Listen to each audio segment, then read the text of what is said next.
Hello, this is Cecil Sunk here, and this video will be on PvP for the DTFE that I've created over the past, I don't know how long, few months? It's been a while. Gone through a lot of repetitions, but I finally got it pretty well perfected. Okay, so dive right in. In order to do the fast expand, you have to have a good opening. I'm using the triple stalker opening. My own version of it. I have a video of it as well. Oh, nope. I'm actually doing a very cool... The next video is triple stalker FE. Doing a very cool pressure build.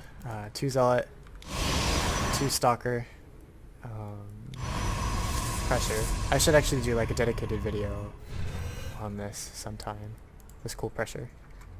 But what it results in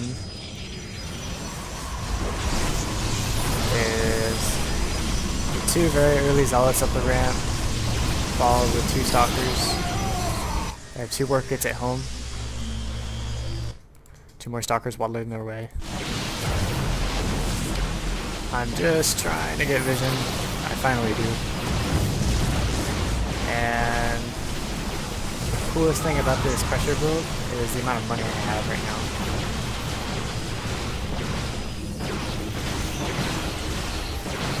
And this opponent here has lost like 2 sentries so far, whereas I've just lost some zealots. Not really any gas units, to where I've cost him gas.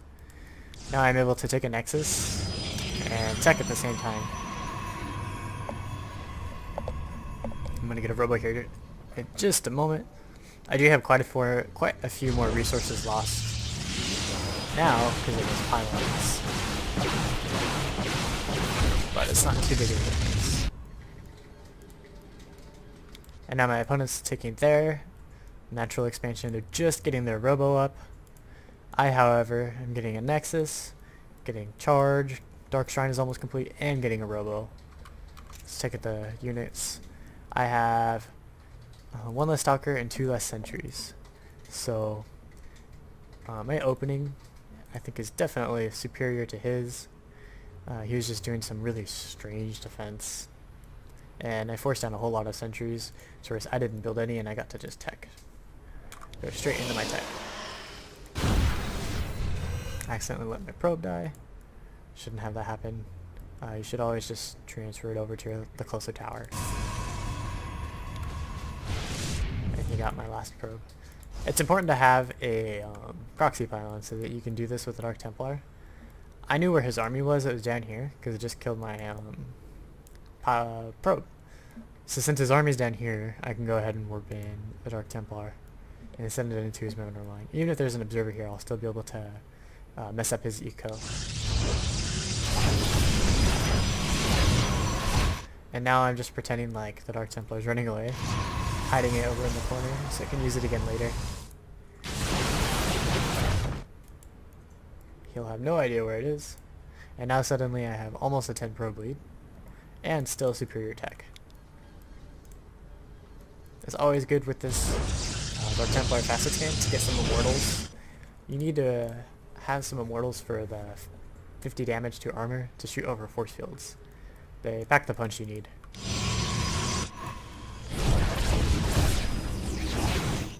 And now my Dark Templar has 9 probes dead.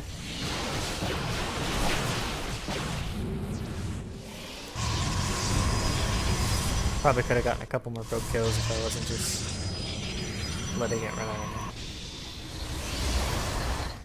And now, because of those 9 probe kills, I feel comfortable going double Robo Colossus. And if I hadn't gotten those probe kills, what I would have done is instead do a really cool timing attack with a whole lot of gateways and a warp prism, which I'll show you in the next replay.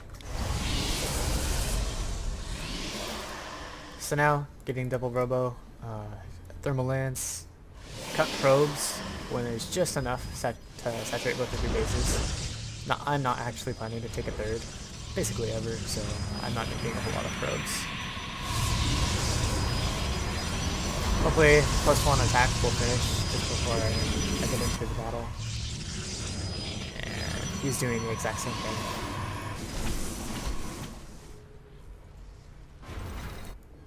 And you can see they end up winning this fight, even though we have about even Colossus numbers. But they might have had one more Colossus simply because my micro was better. Oh, and my macro. He's not really spending his money that well. He spent so much on violence here. And take a note on how many Stalkers I have. Stalkers only deal 10 damage. A Zealot deals 16, and Archon will deal 25 or 35, 50, 30. This Stalkers in your composition are like the last thing you want if you know your opponent is not going for any target tech. Before you engage, you can always try to out-micro your opponent and get some free shots off with your Colossus, which is what I do here. Let's see, I'm going to see who gets +1 attack first. I'm going to get +1 attack ever so slightly first. Always good to spread your Colossus apart like I'm doing here.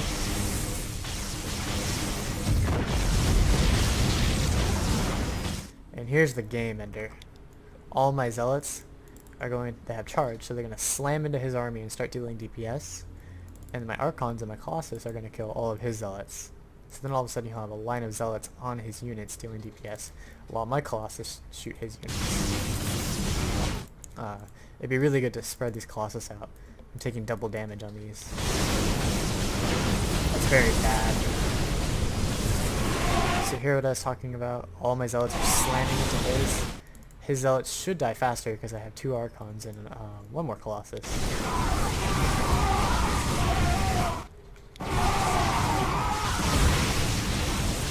And now I have a 24 food lead. All his units are kind of bunched up. He has a bunch of the Stalkers I was talking about, expensive Stalkers that don't really help in the fight.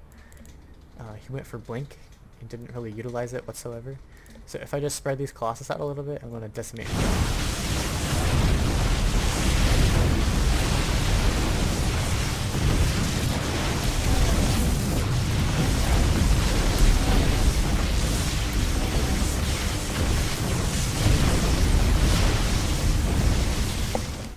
Here's another replay where I do the triple stalker opening like I was talking about last time. But this guy, he sat his army at his natural, so I was not able to sneak a Dark Templar into his base. So instead of immediately going for double rebel colo, instead I do a really interesting timing attack with a whole lot of gateways and a warp prism. And the timing is when you have charge finished, a good amount of Archons, a couple Immortals, and the warp prism. And your army is just so much stronger than a colo-based army at that mid-game point that if you can actually get on top of his army, you'll crush it. And you'll see that the warp prism allows me to do that. So here's the triple stalker opening. Being very, what would I call it? Very aware of what's going on in the middle of the map. If he decides to push across the map and he's not taking his Nexus, he just pushes off with like one base, Immortals, some other stuff. Probably going to cancel my Nexus, pull all my pros back up the ramp, and then retake my natural later. If my Nexus is already finished, then I'd probably just warp in a Dark Templar here and send it into his mineral line. Pull all my probes up my ramp, pull my army up my ramp, and let him kill my Nexus, but I'll deal economic damage to his probes. So then we should both be on one base, except I'll have more probes, and I should be ahead in that situation as well.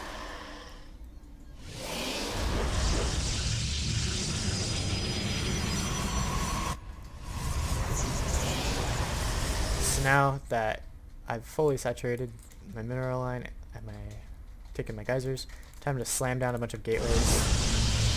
You want 6 to 8 gateways, probably more on the 8 side. How many do I have here? 2, 3, 4, 5, 6, 7. 7 gates. I could have used 8. I'd say 8 is a good number.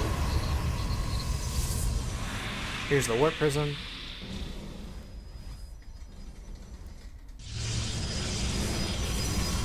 Alright, and now I'm waiting for that Immortal. Here it is. You want to have at least one Immortal in your army because you need the 51st Armored to hit Stalkers and Colossus during your engagement. So now with this warp prism, the amount of money you have should allow you to put, if you did the build correctly up till now, 2 Templar and 2 Zealots. Load that into your prism. You want to posture your army aggressively and make sure you have a very close proxy pylon outside of his natural. If he's just sitting out here, you should be able to engage and get a really good concave. Just surround his entire army and should be able to trade efficiently and then run away before you lose your Archon, Stalker, Immortal. So now what you do is you fly your Warp Prism into his main. If there's a cannon here, that's alright. You can focus it down really quickly, with especially with Dark Templar doing, how much do they do? 45 damage each? Yeah, that'll only take like 4 swipes. So now there's a bunch of stuff in his main, killing his probes, but that's okay. I lost my train of thought. Okay, so I have the drop going on. Now it's time to see where his army is. I'm retreating right now. I had poked up just to see if his army had walked up his ramp. If it did, I'd immediately target down the Nexus. However, he's sitting his army here, smartly. So, I pull my army back, so I don't lose the whole thing, and warping a whole lot of stuff back at his main. Because he's only got 1 Colossus back here. He's gonna die momentarily. So now this becomes unmanageable. Things are getting out of control. He's forced to bring a couple of units up his ramp, and right when that happens, I immediately attack his nat.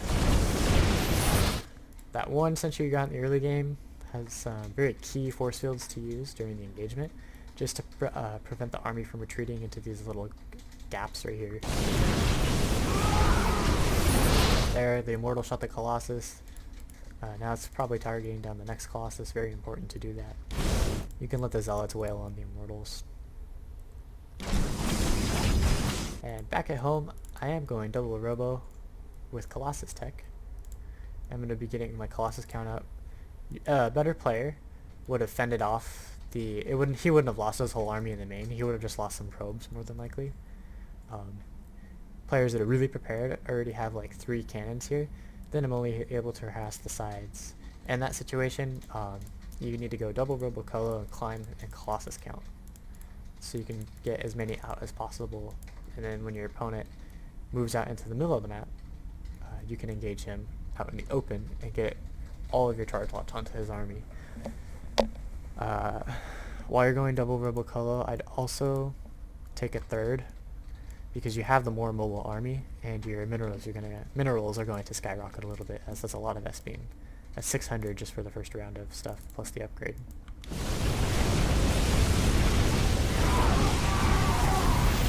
Two of these 3 immortal kills are Colossus. And that's that. So that's a bit of the Charge Lot Archon DT Fast Expand build that I've created. I forgot my +1 attack. There is more to it, but I've covered most of it in this video. I might make another one on some other aspects in the future. Please ask any questions you have in the comments, and I hope you enjoyed the video.